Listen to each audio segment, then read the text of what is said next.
نحمدہ ونصلی علی رسولہ الکریم اما بعد فاعوذ باللہ من الشیطان الرجیم بسم اللہ الرحمن الرحیم۔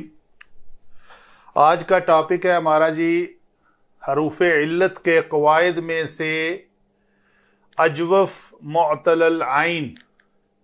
اجوف ایسے کلمہ کو کہتے ہیں جس کے فا، عین اور لام کلمے میں سے عین کلمہ کی جگہ پر اگر کوئی واو یا آ جائے تو اسے اجوف کہتے ہیں۔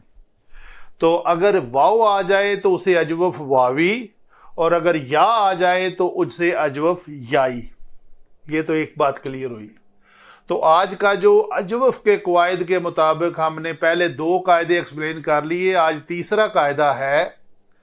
پہلے دونوں کا تعلق فعل ماضی سے تھا، معروف اور مجہول، اور آج فعل مضارع سے متعلق ہے۔ یہ قاعدہ نمبر 3۔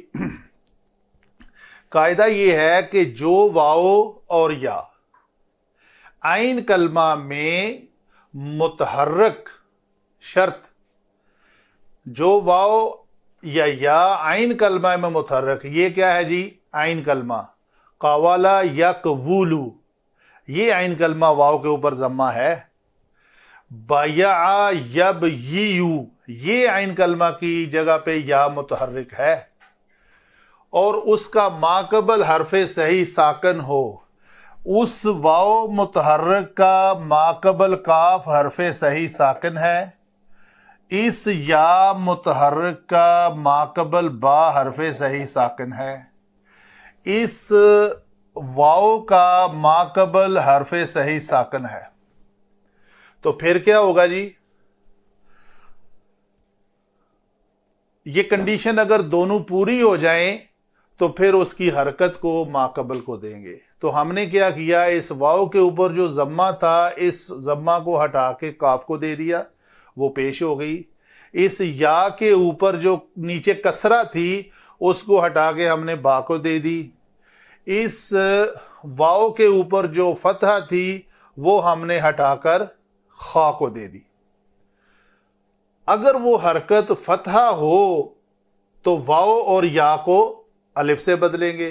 وہ کام ہم نے یہاں کیا کہ یہ واو کے اوپر جو فتحہ ہم نے خا کو دی تو خا مفتوح ہو گیا، فتحہ کی وجہ سے ہم نے اس واو کو الف سے بدل دیا۔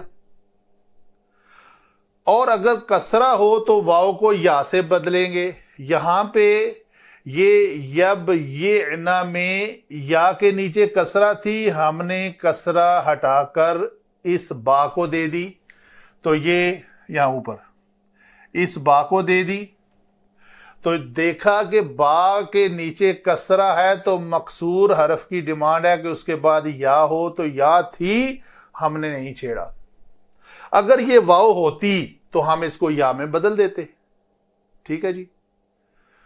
تو اگر ضمہ ہو تو اس یا کو واو سے بدل دیں گے، جس کی مثال کچھ بھی لی جا سکتی ہے۔ تو جیسے یہ تھی یقولو میں قاف کے اوپر پیش ہے، پیش چاہتی ہے کہ بعد میں واو آئے، تو واو تھی تو ہم نے قائم رکھا، لیکن اگر یہاں پہ یا آ جاتی کسی شکل میں تو اس یا کو ہم کس میں بدل دیتے؟ واو میں۔ ٹھیک ہے جی؟ یہ بات ہوئی ہماری قاعدے کی۔ اچھا، اس قاعدے میں آگے اس کا اگلا حصہ کیا ہے؟ تھوڑا سا اگلا حصہ یہ ہے کہ یہ تو بات ہوئی ہماری پہلے سیغے کی، یقولو، یقولان، یقولون، تقولو، تقولان، یہاں 5 سیغوں تک تو یہ بات ٹھیک ہے۔ لیکن جب آگے آئے گا یقولنا، جو چھٹا سیغہ ہے، جمع مونس غائب کا سیغہ، اس کو ہم پھر دیکھ لیتے ہیں ایک بار۔ یہاں پہ بھی وہی قاعدہ اپلائی کیا، کاف ساکن تھا، واو کی ضمہ کو ماقبل کو دی، تو یہ بن گیا یقولنا، واو ساکن ہو گئی، یہ لام پہلے ہی ساکن ہے، تو یہ لفظ کاف کے اوپر پیش پڑیں گے تو یقولنا ہو جائے گا۔ تو یقولنا میں واو اور لام دونوں ساکن ہیں، دو ساکن اکٹھے ہو گئے، تو ان میں سے حرف صحیح کو نہیں ختم کریں گے, واو حرف علت کو ختم کر دیں گے. اسی طرح یہاں پہ بھی وہی پھر ہم نے جب واو کو ختم کر دیا تو یہ بن گیا یقولنا. یہی کام یہاں پہ بھی ہم نے کیا. تو یہاں پہ بھی عین ساکن ہے پہلے ہی, جب اس کی کسرہ با کو دی تو یہ یا اور عین میں سے یا کو ڈراپ کیا تو یہ لفظ بنا یبعنا. یخوفنا میں بھی واو کی فتح خوا کو دی, واو ساکن ہو گیا, واو اور فا سے واو کو ڈراپ کر دیا تو یہ لفظ بنا یخفنا. تو آگے والے سیغے جو ہیں وہ بڑے آسان ہیں. پھر آ جائے گا تقولو, تقولان, تقولون, تقولین, تقولان, یقولنا. یہ پھر اسی شکل میں تقولنا تو یہ پھر تقولنا, تا بدل جائے گی صرف.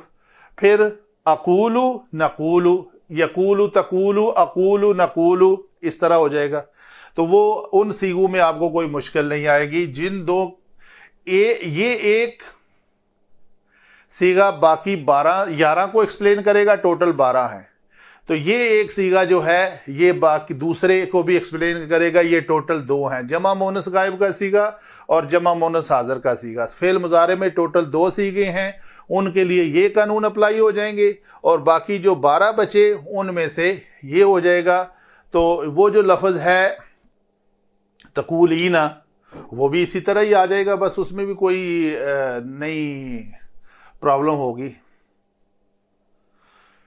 اچھا جی, آگے کچھ شرائط ہیں. ایک نیا نیو لرنر کہتا ہے جی من وعدہ, من وعدہ, ٹھیک ہے.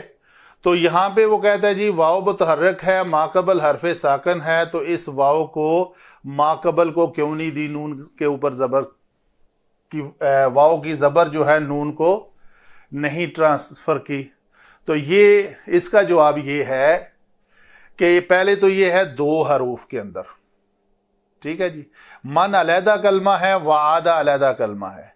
اور پھر شرائط یہ ہے کہ وہ کسی اسم, فعل یا مشتق کا فا کلمہ نہیں ہونا چاہیے. 2 کلموں کے ساتھ ساتھ یہ شرط ہے کہ وہ فا کلمہ واو نہ ہو. یہاں پہ میں نے یہ کیا ہے عین کلمہ متحرک ہو. یہ اس من وعدہ میں واو جو ہے فا کلمہ, عین کلمہ, لام کلمہ, واو جو ہے وہ فا کلمہ ہے, اس لیے یہ قانون تو اس کے اوپر اپلائی نہیں ہوتا. تو پھر ہم اس کو کیوں کریں کہ واو کی زبر ما قبل کو دے دے, گویا ایسا نہیں ہوگا. نمبر 2, دوسری شرط یہ ہے کہ ناقص کے عین کلمہ میں نہ ہو. عین کلمہ تو ہے, عین کلمہ میں واو اور یا آ جائے, لیکن وہ ناقص نہیں ہونا چاہیے. جو اس کا اگلا ہے, مثال پہلے پڑھ چکے, اجوف یہ ہے, آگے ناقص آ رہا ہے. ناقص میں یہ ہے کہ ناقص ایسے کلمے کو کہتے ہیں جس میں لام کلمہ حرف علت ہو. تو یہاں پہ ہمارے پاس یہ لام کلمہ ہے حرف علت یا, ٹھیک ہے. توا, تو, واو, یا, یہ لفیف مقرون بھی ہے. تو ہم نے یہاں پہ یہ یا توی میں واو متحرک ما قبل ساکن ہے تو اس کی حرکت ما قبل کو نہیں دی. کیوں نہیں دی جی؟ شرائط ہیں اس قاعدے کے کہ وہ کلمہ بھلے ہی عین کلمہ متحرک ہے اور اس کا ما قبل بھی ساکن ہے, لیکن ہے تو یہ ناقص, اجوف تو نہیں ہے. بات تو کر رہے ہیں ہم اجوف کی, تو یہ اجوف سے باہر نکل گیا, اس لیے ہم اس پہ رول اپلائی نہیں کریں گے. میتھمیٹک ہے سارا. جزاک اللہ. آگے چلتے ہیں. مدہ زائدہ سے پہلے یا بعد میں نہ ہو. کیا؟ واو اور یا. بات چل رہی ہے واو اور یا کی شرائط کی. مدہ زائدہ کیا ہے؟ مقوال, تبیان, تمہیز. تو یہ کیا ہے؟ واو جو متحرک ہے ما قبل ساکن ہے لیکن مدہ سے پہلے ہے, تو اس لیے ہم اس واو کی زبر جو ہے اس قاف ساکن کو نہیں دیں گے. تبیان میں بھی یہی ہے, یا متحرک ہے ما قبل ساکن ہے, ٹھیک ہے, لیکن بعد میں مدہ ہے. تمہیز یا متحرک ہے ما قبل ساکن ہے لیکن بعد میں مدہ ہے, تو اس لیے ہم اس قسم کے الفاظ میں یہ قاعدہ اپلائی نہیں کریں گے. بعد میں والی کی بات کیا ہے؟ مثلا بایا آیا ہے تو یہ باب مفاعلہ پہ اگر ہم اس کو معروف یا مجہول استعمال کرتے ہیں تو یہ لفظ بنے گا با یا آ، با یا آ، ٹھیک ہے جی۔ ابھی یہاں پہ کیا ہے؟ یا متحرک ہے بھی عین کلمہ، اجوف ہی ہے، لیکن اس میں ہم اس کا ماقبل مدہ ہے، ہم اس کے اوپر رول اپلائی نہیں کریں گے۔ اور بو ی او میں بھی یا متحرک ہے اور ماقبل ساکن ہے تو ہم اچھا یہاں پہ یہ دیکھیں ماقبل، یہ دیکھیں قواعد بنانے والے علماء نے کیسی جامعیت کے ساتھ قاعدہ بنایا ہے، غور کریں آپ۔ اس یا متحرک میں ہے بھی یہ عین کلمہ، ہے بھی یہ اجوف، لیکن جب انہوں نے یہ ذکر کیا کہ عین کلمہ متحرک اور اس کا ماقبل حرف صحیح ساکن ہو، تو یہ جو لفظ صحیح ہے یہ یہاں پہ اپلائی ہو رہا ہے، تو اس سے پہلے واو جو ہے وہ ساکن ہے تو یہ قاعدہ اپلائی نہیں ہوگا۔ یہ لفظ بو یہ او تھا، ٹھیک ہے، یہ تمییز، یہ زبر جو ہے یہ یا کی ہے، تو یہ یا کے نیچے کسرہ ہے لیکن ماقبل حرف صحیح ساکن نہیں ہے، اس لیے ہم اس کو حرکت ماقبل کو نہیں دیں گے۔ یہی حال یہاں پہ ہے، یا متحرک ہے، اس کا ماقبل الف ساکن ہے، حرف صحیح ساکن نہیں ہے۔ آگے چلتے ہیں جی، اس قاعدے کا یہ جو 2 نمبر ایکسپلین کیا ہے اس سے کچھ چیزیں مستثنا بھی ہیں۔ کون سی؟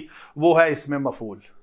اسم مفعول اس شرط سے مستثنا ہے، جیسے ہم کہتے ہیں جی مقبول، یہ اکثر ہم کہتے ہیں اعراب القرآن میں قالا، قالا کا ایک مقولہ آتا ہے، قالا فاعل ہوا، قالا اس ایک مذکر نے کہا، کیا کہا؟ اس کو مقول کہتے ہیں، وہ مفعول ہوتا ہے، تو وہ مقول مقبول سے بنا ہوا ہے، تو مقبول میں واو ضمہ ہے، ماقبل کیا ہے؟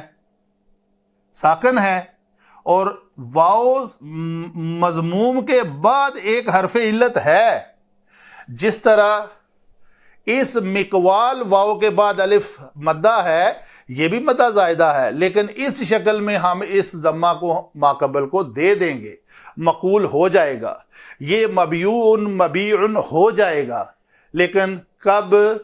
جب یہ اس میں فاعل کی شکل میں آئے گا ایسا کلمہ، تو اس کے اوپر یہ قواعد اپلائی نہیں ہوں گے۔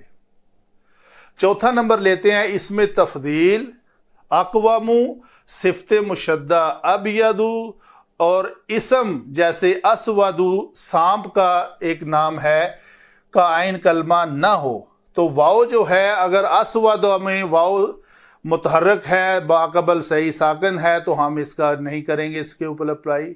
ابیدو میں صفت مشبہ میں بھی نہیں کریں گے، اقوام اس میں تفضیل میں بھی نہیں کریں گے۔ پانچویں کنڈیشن یہ ہے کہ جب باب افعلال اور افعیلال کا عین کلمہ نہ ہو، اعور اسواد، تو یہاں پہ واو متحرک ہے ماقبل ساکن ہے، واو متحرک ماقبل ساکن، یہ کلیہ اپلائی نہیں ہوگا۔ یہ ہوئے جی ہمارے اجوف معطل العین کا قاعدہ نمبر 3 ہم نے ایکسپلین کیا، جو کثرت سے ہمارے الفاظ میں استعمال ہوگا، کلیہ بڑی جامعیت کے ساتھ ہے، خود بھی سمجھیں، لکھیں اس کو کاپی کے اوپر۔ آپ جب سماعت کے ساتھ ساتھ خود لکھنا بھی شروع کریں گے تو آپ کے نوٹس بن جائیں گے، آپ کو صحیح طریقے سے ان قواعد کی سمجھ آ جائے گی۔ اگر کسی بات کی سمجھ نہ آئے، کنفیوژن ہو، تو وہ آپ پیچھے نیچے کومنٹس میں لکھ دیا کریں گے، میں آپ کو انشاءاللہ اس کا جواب جو ہے وہ اگلے لیکچر میں دے دیا کروں گا۔ کئی ایک سوالات آئے ہوئے ہیں، انشاءاللہ پلان کر رہے ہیں کہ ان سوالات کو بھی ایڈریس کر دیا کریں نیکسٹ لیکچر میں انشاءاللہ۔ اللہ تعالیٰ سے دعا ہے کہ ہمیں اس قرآن کو سیکھنے اور سکھانے کی توفیق عطا فرمائے۔ وما علینا الا البلاغ المبین۔